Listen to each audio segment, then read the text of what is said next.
Exercise 7.2, question number 1. In an isosceles triangle ABC with AB equal to AC, the bisectors of angle B and C intersect each other at O. Join A to O and show that OB equals to OC. So we see in the figure the given thing is AB is equal to AC. So we see in the figure that AB side is equal to AC side. Now using this property, we know that in proof we will write, we know that angles opposite to equal sides, that is opposite to AB is C and opposite to AC is B.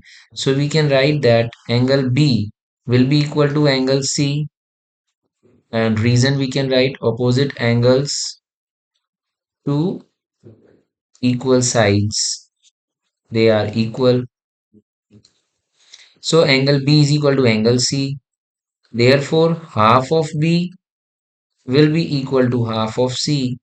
As we know that OB and OC are bisectors, so we can say that angle OBC, that is half of B, is equal to angle OCB, that is half of C.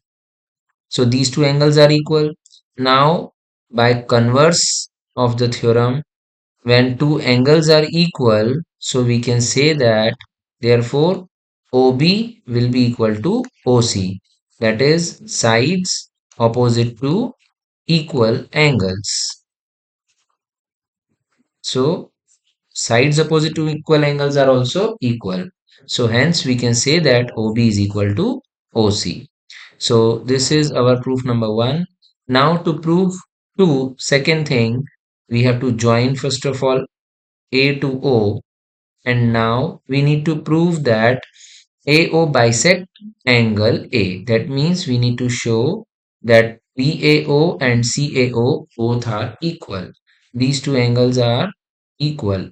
So how we can show that? We will take these two triangles, that is triangle AOB and triangle AOC.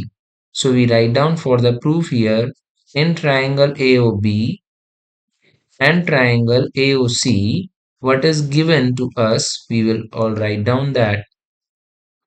First of all, AB is equals to AC. That is given. We will provide the reason.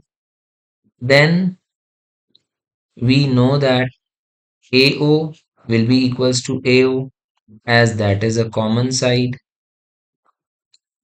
And third thing, OB equal to OC, we have just proved above. So we can write it is proved above, OB equal to OC. Now we know that in these two triangles, three sides are all equal. AO is equal to AO common, AB equal to AC, and OB is equal to OC. So therefore we can say triangle AOB is congruent to triangle AOC by SSS congruence rule. Therefore, we can say that angle BAO is equal to angle CAO by CPCT. Therefore, hence we can say AO bisect angle A. Hence proved.